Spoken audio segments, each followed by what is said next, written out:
Hola, buenas noches. Bienvenidos a EDA Presenta, el ciclo de cine de la Asociación de Editores. Este es nuestro quinto año y nuestra función número 36.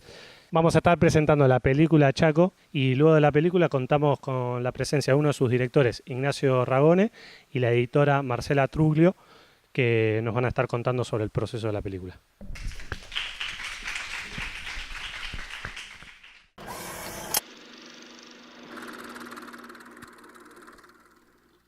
Bueno, estamos para la charla ahora. Tenemos a Marcela Truglio y a Ignacio Ragone para charlar de la peli. Un aplauso, por favor.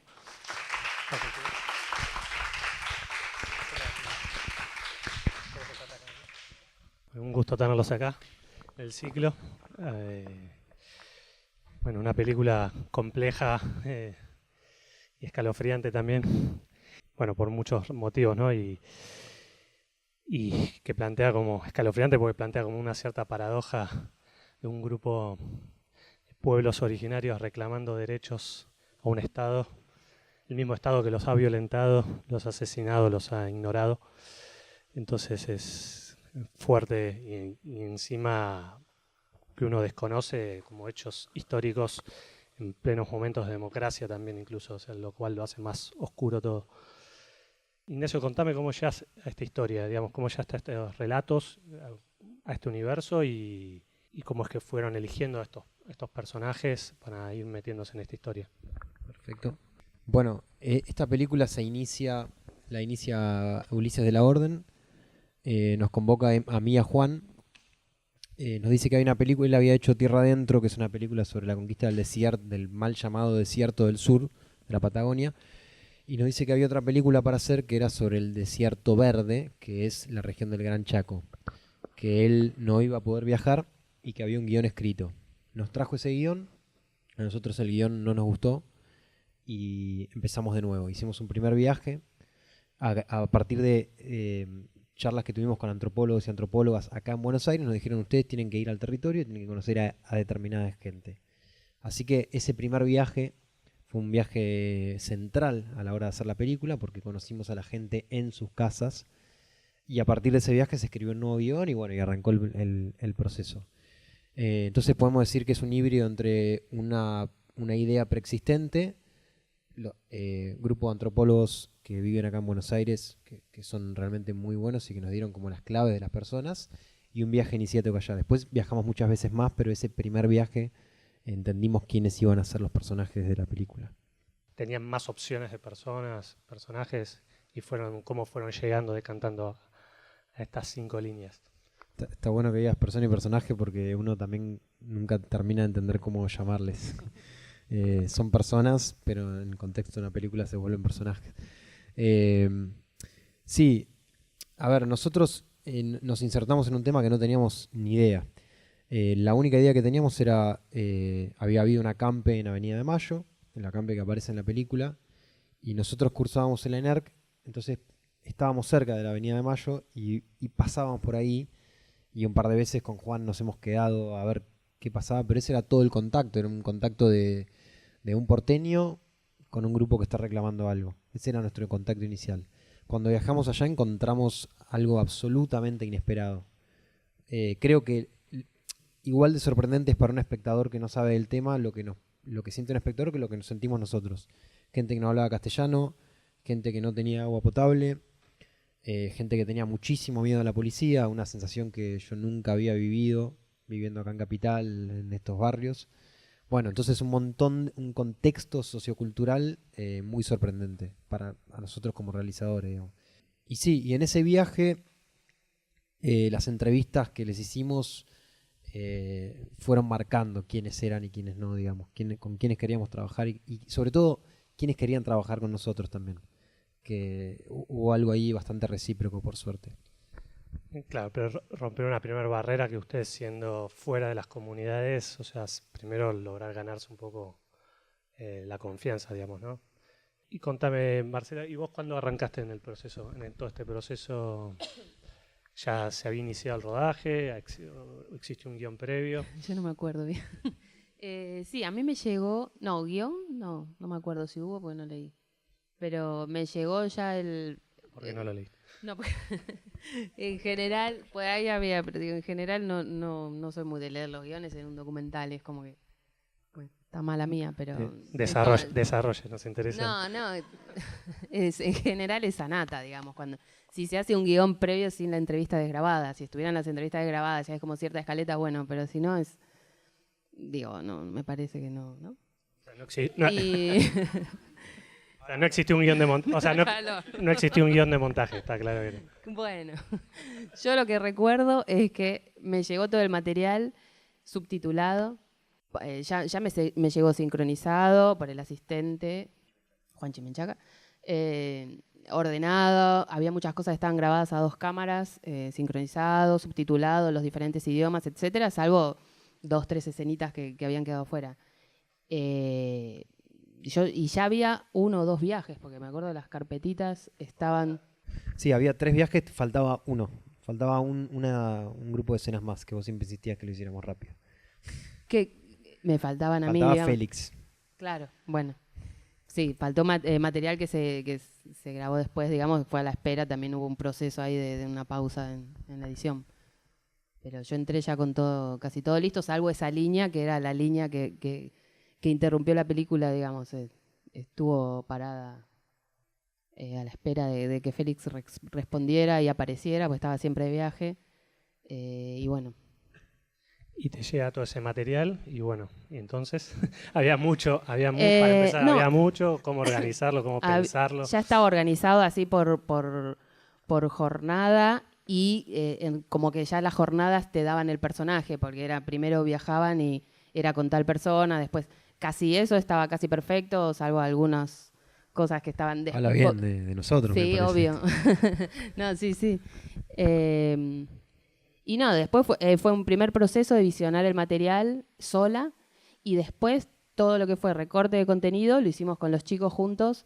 Sí, lo que yo empecé a hacer al principio, mientras miraba el material, pero por ansiedad, era probar armar escenitas chiquititas, pero nomás como para tener cierta cadencia de darme cuenta yo, era algo que necesitaba, no pensaba que fuera útil, pero lo necesitaba yo, probar, no sé, introducciones de viaje en moto, por ejemplo, cuando Valentín viaja con la hija a ver a esta familia que les muestra la tumba, qué sé yo, digo, yo tenía como ese viajecito armado, empecé como a armar ciertas cositas muy chiquititas, escenitas, para tener en la cabeza cierta idea de cómo podía llegar a ser el ritmo de la peli, que igual era mucho más lento y cansino de lo que terminó quedando, pero a mí me sirvió como para imaginarme algo. Y una vez que hicimos eso, nos juntábamos con ellos a recortar contenido de las escenas, y sí lo que hacíamos era, por ejemplo, cada escena sacábamos, por ahí de una escena había 3, 4 escenas posibles que eran solo recorte de contenido. Valentín en la escuela hablaba de esto de Sarmiento, de otra cosa. Había como 3 o 4 temas posibles, que después o quedaba uno o quedaban 2 juntos más cortitos, etcétera. Digo, sobre todo en las asambleas era donde había bastante más temas diferentes posibles a tratar. Y bueno, esa fue como la primera etapa que hicimos juntos. Y no sé si claro, digo, sumando lo que dice Marce, para que se dé una idea, por ahí las escenas duraban, no sé, 2 horas y media. Entonces, algo que hicimos, que yo aprendí y apliqué durante toda mi vida a posterior del trabajar con Marce, fue que nos deteníamos mucho en los markers dentro del proyecto, a escribir sobre un timeline, los nombres de los personajes. Esto también es un poco como labura Germán, que está por ahí siempre escondido, pero ellos tienen esa forma de laburar, me parece. No, los dos. Él lo hace, sí, pero es algo que yo no soporto. Germán es mi marido, pongámosle, el padre de mi hija, que es editor también, Germán Cantore, que participó colaborando con la estructura. Él tiene un método diferente que es como... Se pone interesante. Sí. Santiago del Moro por otro. Desarrolle, por favor. O hago como Fantino, te interrumpo en la mitad. Vos lo que estás diciendo es que... No, porque yo no puedo laburar como labura él. Él labura con papel y virome, y anotando y volcando todo ahí. Y los proyectos que hicimos juntos, era imposible, yo no podía hacer eso y él creo que tampoco podía hacer lo que hago yo. Yo lo que laburo es con markers, Eso. anotando adentro del proyecto, es como que no me sale escribir. Y eso fue, yo en mi ansiedad, es la primera y única película que hice por ahora. En mi ansiedad yo quería avanzar, entonces tardábamos por ahí todo un día en tratar de resumir entre los tres de qué se trataban esos 2 minutos que habíamos visto. No, a ver, pongámosle estas palabras y marcar de color y poner el nombre del personaje. Eso después fue una utilidad impresionante, pero impresionante a la hora de editar realmente, digamos. Cuando hicimos todo ese trabajo, era absolutamente rápido el material de accesibilidad. Y también esto de hacer distintas versiones de las escenas, también estaba muy bueno, porque uno después las veía y por ahí las 4 versiones de la escena empezaban igual, pero se desviaban en un comentario y terminaban en otro tema radicalmente distinto. Podía juntar una con otra. Y después, claro, y en general lo que terminó pasando siempre es que nos costaba dejar cosas afuera, como siempre. Entonces terminábamos linkeando, ver de qué manera una cosa llevaba a la otra. Y yo siento que quedó muy orgánico eso, la verdad. Siento que quedó bien. Antes de continuar con lo de la estructura, quería hacer un paréntesis. ¿Qué desafío plantea también el haber laburado con distintas lenguas, ¿no? O sea, a la hora de pensar el corte, digamos, ¿no? Ya con otra cadencia, uno no conoce tampoco cada palabra, digamos, saber dónde cortar específicamente. Sí, perdón, digo algo y... Nosotros en la previa habíamos pedido que lo hizo Juanchi con un traductor al lado y fuimos muy rigurosos en que cortara exacto donde estaba el subtítulo. Marce había hablado con Juanchi y Germán también, le habían pedido que no fuera medio por acá.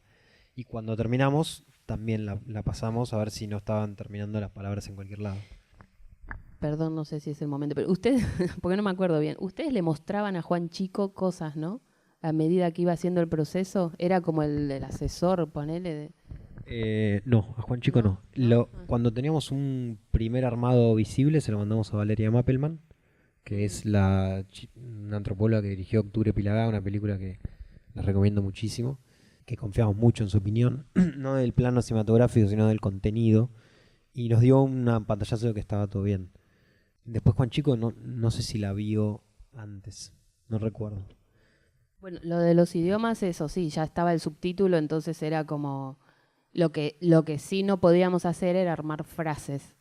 Era agarrar lo que decían. Igualmente, no, la verdad que no sé cómo es el idioma, pero por lo que parecía es como muy, muy métrico, lento en general, porque es la cadencia que tienen ellos para hablar, pero no sé, muy, muy, muy llano, muy simple, entonces tampoco era necesario armar frases, pero sí que si queríamos no podíamos porque era lo que estaba, no había nadie, tenía ningún conocimiento de nada.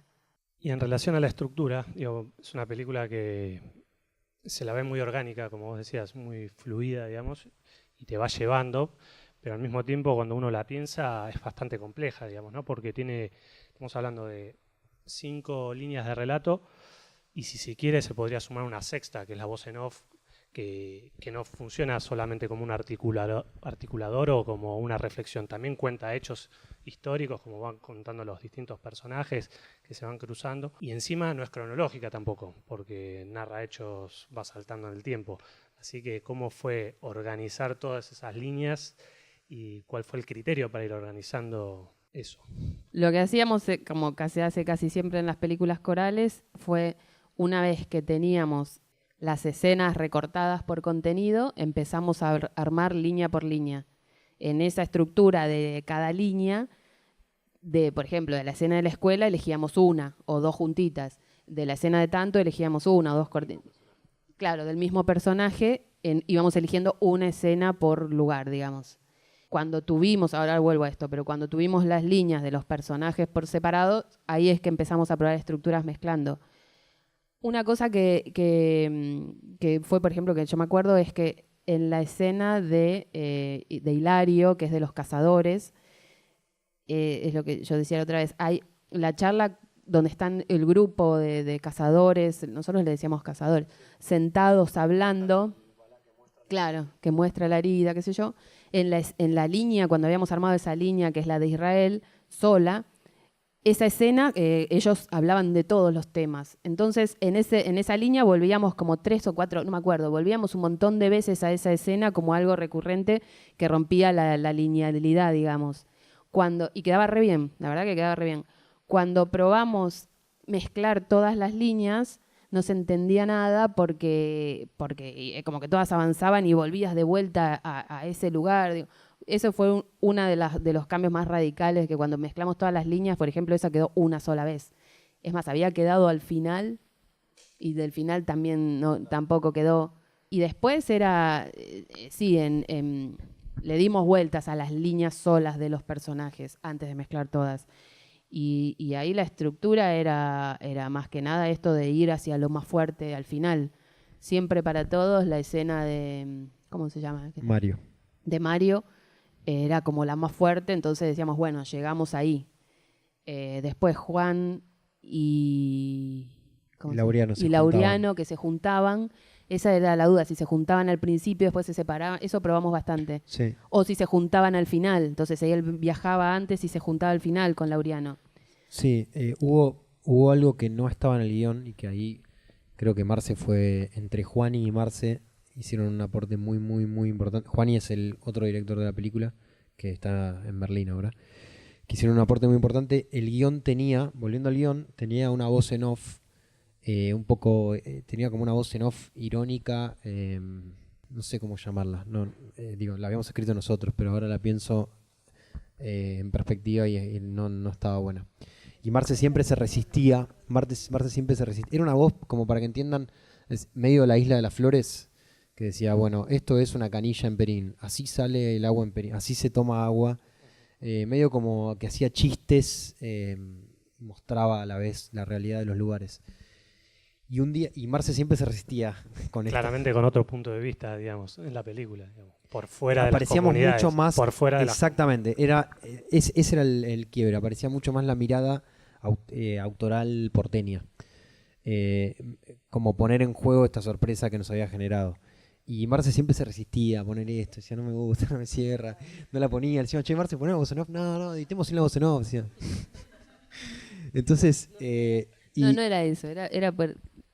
Nada, no te gustaba, está bien. No, porque podía llegar a parecer una falta de respeto. Y Juan claro, pero esas son las cosas que uno a veces no se puede dar cuenta y trabajar con alguien de repente.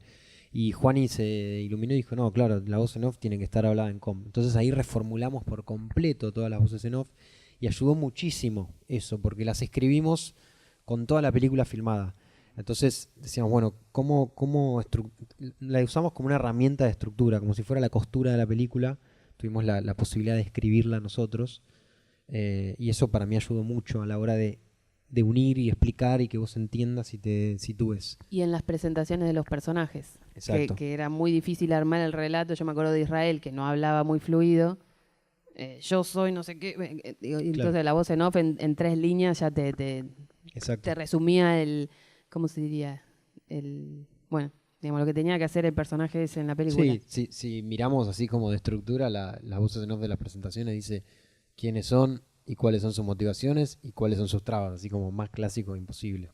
Sí, pero por eso yo decía en un momento que por momentos te adquiría como carácter de personaje al narrar, también contaba hechos también, no solo se limitaba a conectar una historia con otra o hacer una reflexión sobre lo que estamos viendo, digamos. Y encima que esté en la misma lengua, o sea, es como que tiene una cosa muy integradora también igual.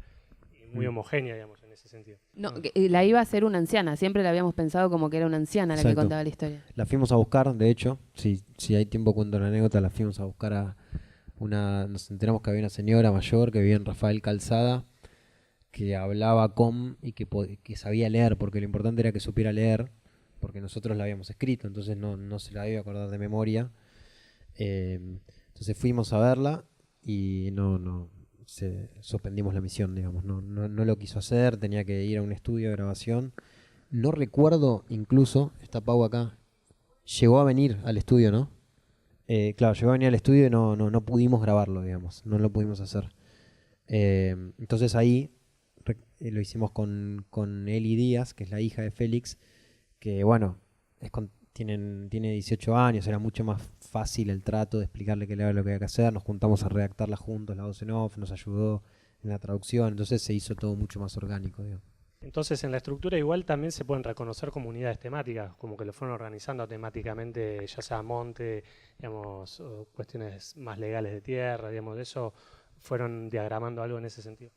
Sí, cuando tuvimos, digamos, definida, porque, por ejemplo, esto de la línea de Hilario era un poco contar lo que le pasaba a Israel, que tenía este mandato, qué sé yo, era más cronológica, ir a ver el lugar de los hechos y después podía ser la de las costureras, ellos hablando, digo, tenía como una cronología.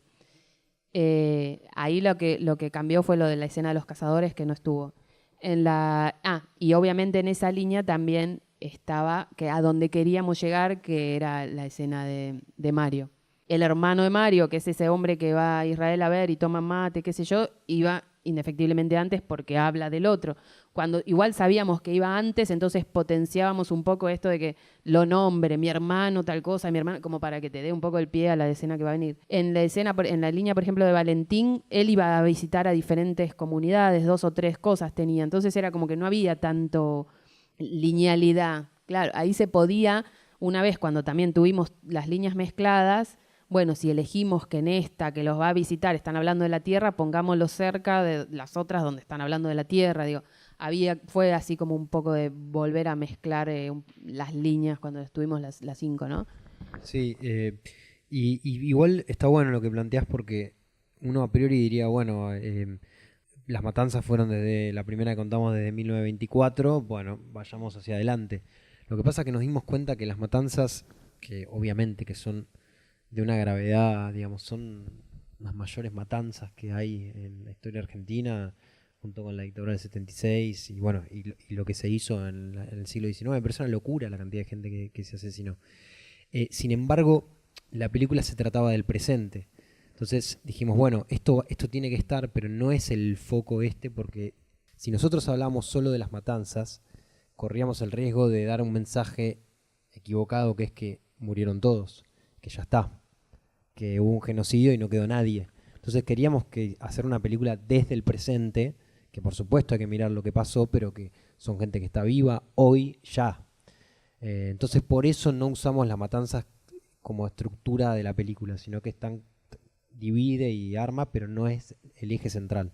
Y en relación porque hablabas del el punto de vista, digamos, la película es muy clara, digamos, la voz es la voz de los pueblos, que a mi entender hay como una intención deliberada de unificar, digamos, ¿no? Esas voces, porque son muchas y al mismo tiempo uno como espectador, por lo menos yo que soy un ignorante en el tema, no reconozco ni las lenguas y por momentos de alguna forma tampoco me costaba a veces poder reconocer más o menos algunos personajes, pero eso no me generaba no me afectaba al relato porque como todo el relato iba en el mismo sentido, en la misma dirección, y tampoco hubo una decisión de poner graph ni nada que te identificara fulano de tal comunidad, etcétera, etcétera. O sea, eso fue muy claro desde el principio. ¿Cómo lo fueron pensando eso? Sí, ahora le doy paso a Marce, pero está buenísimo que lo hayas notado. Porque, como todo movimiento político, tiene un montón de contradicciones internas. O sea, es imposible hablar de el movimiento indígena en Argentina. Tiene un montón de contradicciones. Las propias personas que aparecen en la película, en algunos casos están enfrentados entre sí. Y tuvimos que tomar una decisión ahí de no mostrar eso a propósito. Porque sentimos que entrar en las divisiones internas, entrar en intrusos en el espectáculo, adentro de la película, era muy contraproducente para una causa que es mayor. Entonces, digo, por ejemplo, todo lo que hay filmado de Félix, que es muy poco, que es ahí acá en Buenos Aires, en el Hotel Bauen, vieron el hombre de pelo largo que está como dando una gran conferencia. Bueno, eso era como un concilio de los pueblos originarios, donde hubo peleas, donde Félix estuvo llorando un día ahí, o sea, hay mucho problema interno. Esas escenas nos servían muy poco porque la mayoría del tiempo estaban hablando cosas internas. Pero decidimos entre todos sacarlas porque no era la intención, iba a desviar el tema, iba a desviar el foco Y poner el eje ahí era no ponerlo en otro lado. Uno tiene 1 hora y 20, 1 hora y media, digamos. ¿De qué te vas a encargar en esa 1 hora y media? Así que por eso decidimos unificar.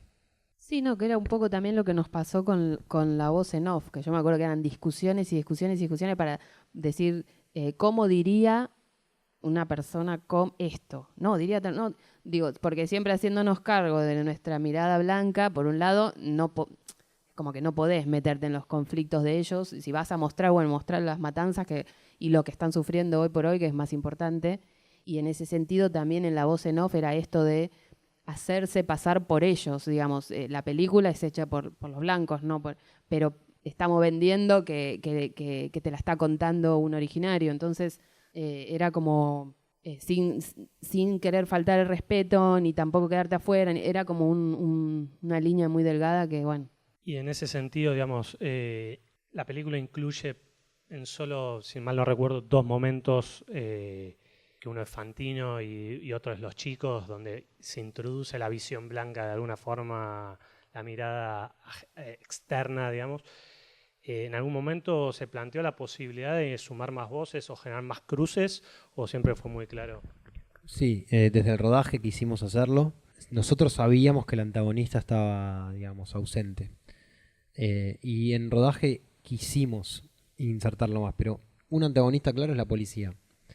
Entonces, ¿cómo hacemos para, punto número 1, pasar desapercibido que estamos filmando esta película para que no nos hicieran nada? Porque en Formosa realmente llegamos a tener miedo y hubo como una especie de mini persecución. O sea, entraron al hotel, etc. O sea, en Formosa Capital fue complejo el rodaje. Entonces, ¿cómo sumar a un antagonista? Porque sumarlo es decirle que estás haciendo una película que saben que si filmás con Israel Alegre está en contra de ellos. O sea, no hay grises. Entonces, la policía no vimos cómo sumarla. Después quisimos sumar a los criollos, que son los dueños de los campos, digamos, dueños en litigio de los campos que están ahí en problemas. Y también tuvimos mucho quilombo. Fuimos a hablar con uno que nos sacó a los gritos y dijo, si los llego a ver filmando dentro del campo, voy a ir armado, qué sé yo. Fuimos igual. El tipo fue igual al campo, pero no pasó nada. Pero digo, entonces, cada vez que quisimos sumar esta mirada del antagonista, nos topamos con una dificultad realizativa de cómo hacemos. Y además, el antagonista, que en el fondo es el Estado, pero el Estado está hecho de personas, no puede reconocerlo esto. Si dice que hizo esto, hay que barajar y dar de nuevo. Entonces, el Estado argentino no puede hacerse cargo. Digo, no puede en el sentido, pensando no como si fuera el Estado yo. No nos podemos hacer cargo de esto, porque hay que empezar de nuevo varias provincias. Hay que hacer un resarcimiento que incluye tierras, incluye todo. Que esos campos que ahora están productivos, dando soja, alimentando, es imposible que eso vuelva para atrás. En una lógica como estamos, más todavía ahora. Entonces el antagonista no quiere ser antagonista porque niega que es el antagonista. ¿Alguien quiere hacer alguna pregunta? Antes, ya estamos casi cerrando. Hola. ¿Qué quilombos tuvieron con la policía de Formosa? Fue sobre todo en Formosa Capital. No quiero que parezca que fue como una aventura, porque fue en Formosa Capital, que fueron 4 días. Pero ahí en Nancom, que es donde está Israel, donde está Hilario, donde está Mario. ¿Lo ubican? Si digo Israel y Mario, es lo mismo que decir cualquier cosa. ¿Vieron cuando aparece la policía? Que aparece físicamente. Bueno, eso es Nancom. Eso está a 11 kilómetros de la capital de la provincia de Formosa. Para pasar a Nancom hay que pasar un control policial. Es como si le dijera cruzar la General Paz y ahí hay una policía. Entonces nos vieron pasar varias veces. En un momento ya nos hicieron frenar el auto. Nosotros dijimos que éramos estudiantes de la UBA que estábamos haciendo un documental de plantas medicinales. Pero la teoría se cayó rápidamente porque estábamos filmando con todos los líderes indígenas. O sea, no sé qué plantas medicinales había ahí en Nancom tampoco. Entonces, y ahí entraron, mientras nosotros estábamos filmando, nos enteramos que entraron a nuestro cuarto de hotel, lo cual es ilegal, digamos, no se puede entrar al cuarto de un hotel. Hicieron como una requisa ahí. Y después, como justo la Nata, sí, Jorge la Nata, había sacado un programa, mientras nosotros estábamos filmando, había sacado un programa de una escuela wichí que se venía abajo. Entonces tuvimos un tiempo que nos seguía como una camioneta blanca 4x4 y cada tanto bajaban los vidrios y nos preguntaban si éramos de la Nata, si éramos del equipo de filmación de la Nata. Entonces lo que sentimos ahí, una vez que nos metimos más adentro, ahí el Estado desaparece desaparece todo, digamos. Entonces no había policía, no había. Pero cuando estábamos más en ciudades como Las Lomitas o Formosa, había una cierta presencia. Igual, digo, tampoco quiero que se instale como que somos supervivientes, no. Fue algo que nosotros, yo como porteño, no había vivido en mi vida y ahí lo viví. Pero que tampoco, digamos, no quiero que parezca que somos héroes. Es así. Esta gente lo vive todos los días de su vida. Eso que nos pasó a nosotros 4 o 5 días, lo vive todos los días de su vida. Y les valieron familiares. O sea, ahí sí. Ahí sí que es grave. ¿Y les mostraron la peli antes de terminarla a la comunidad y a quienes participaron? Sí. No antes de terminarla. Pero una vez terminada, la llevamos para allá. Hicimos un viaje con Pau, que está allá, que es la sonidista, Juani y yo. Y la mostramos en las comunidades y pasaron cosas muy diversas, pero todas muy positivas. En Nancom la vieron y hablaron durante 1 hora y media entre ellos en lengua. Nunca supimos qué dijeron. De verdad. Estaban hablando de fútbol. Le dijimos a Israel, sí. Viste que pasó, Arsenal descendió, ¿viste? Fue lo único que llegué a escuchar. No, le preguntamos a Israel incluso qué dijeron y nos dijo, no importa, estuvimos charlando, está todo bien, me dijo. Y en esa misma línea, digo, o sea, contame también vos, Marce. O sea, la película la mostraron antes de tener el corte final como para tener como cierta aprobación o no sobre lo que se decía, cómo se decía, si ellos se identificaban también con lo que contaban. Pero no a las... ¿Ustedes se las mostraron? No, claro. Con Ulises, con Germán, eso me acuerdo. Y después no sé si ustedes lo mostraron aparte. Hicimos un par de links de Vimeo a gente que nosotros confiábamos. Pero claro, en un plano más cinematográfico, siempre. Y a la antropóloga esta, sí. Y a Valeria Mappelman, Sí. a Lorena Cardín, también otra antropóloga. También queríamos la mirada académica, que nada, uno no maneja el tema y está bueno. ¿Y hubo grandes revelaciones ahí? ¿Se trabajó el corte? No recuerdo, creo que no. Sí, con Ulises y con Germán, cosas de estructura y ese tipo de cosas, pero así de mirada. No, sí, algo que tiene que ver con el montaje precisamente, que Marce no dijo, pero voy a revelar un truco tuyo. La peli era prácticamente inmirable hasta las últimas 2 semanas. Es decir, todo cortaba en Jamcat, todo cortaba sobre sí mismo. Era como un discurso, que era discurso y tiempo, y tiempos. Pero no estaba. Entonces, cuando dijimos, esta es la película, de esto hablan, solamente estaba el principio y el final editado. No, el final costó, ¿eh? Entonces solo el principio. Sí. Entonces, digo, yo creo que nunca, o sea, desde que editamos así, lo repetí en todos mis trabajos y siempre, porque me pareció tan útil hacerlo de esa manera. Nos concentramos en el discurso y en cuánto duraban las cosas. Entonces, era fea de mirar, porque eran todos saltando sobre sí mismos, o sea. Y Marce dijo, bueno, ahora me dan 2 semanas, por favor. Sí. Llegamos y ese No tuve fue acá. tanto. No fue tanto. ¿Una semana fue? No me acuerdo. No, Llegamos, claro. dijimos, bueno, dale. Y cuando volvimos era esto que vieron. No, bueno, no, tampoco fue tan así. Nos volvimos a juntar, pero... No, digamos la verdad. Pero sí, yo lo di por sentado porque me parecía natural, pero digo, cuando cortábamos contenido y no le hacíamos caso a la imagen. Algunas cosas, como estaban a 2 cámaras, la ponchábamos y bueno, más o menos no veías a la misma persona hablando, tenías algún insert metido ahí. Y sí había, como yo ya había probado algunas escenitas de intro y qué sé yo, por ahí esas estaban tiradas que te daban un respiro entre discurso. Pero el tiempo, los tiempos y qué sé yo, las imágenes, eso fue como una etapa posterior de armar un poco más la peli, una vez ya teniendo más segura la estructura. El final nos costó bastante. No me acuerdo. No me acuerdo, sí. Pero Porque estaba como que cerraban las líneas por separado. De hecho, estaba Israel también con los cazadores sentados. Era como que llegar a que como que cerraban todas las líneas por separados y no era una unidad.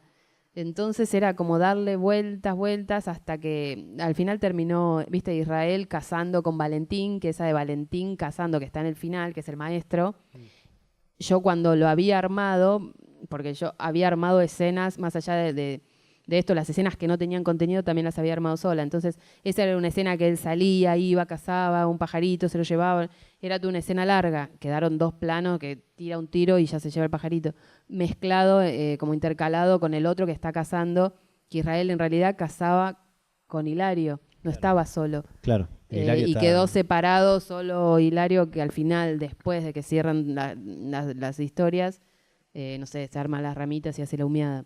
Y fue algo... Es curioso, volviendo al guión que empezó, la peli se parece bastante al guión, excepto en el final, que es muy distinto y que por eso no aparecía. Digo, ahora que estoy pensando en voz alta, digo, claro, ¿por qué el final costó tanto? Porque hicimos algo nada que ver en el final. El final terminaba como con un texto de Darío Aranda, un antropólogo y periodista brillante, absolutamente brillante.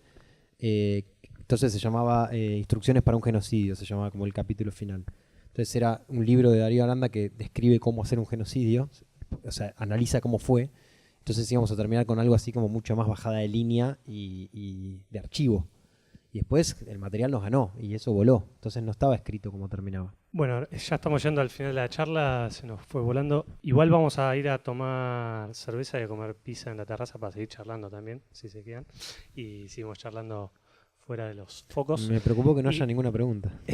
Muy pocas.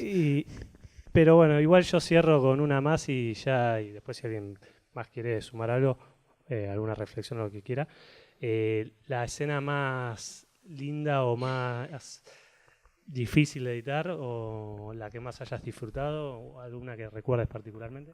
Una de las que más me gustó fue la de la Asamblea de la Comunidad de la Primavera, pero porque Félix. No está Félix. Está la mujer, están ellas contando cómo fue, digamos, unas mujeres. Está el hijo de Félix, no sé si se nota que es el hijo, pero es el hijo, un morocho que habla del líder que está ausente. Porque estaba 2 cámaras, había planos muy lindos, un montón de caras, de cosas de la gente. Digo, era como que fluyó, era muy fácil y muy linda de ver. Y lo que más me costó, que yo recuerdo que nos costó bastante, al menos en mi idea, es el final. Esto de encontrarle la vuelta al final. Y que la música, que vos hiciste la música varias veces, porque él hizo la música Sí, también. sí. Me acuerdo que... Ahí montaje se abusó de... Hay como 50 horas de música hecha para la película. Bueno, muchas gracias por haber venido. Un placer.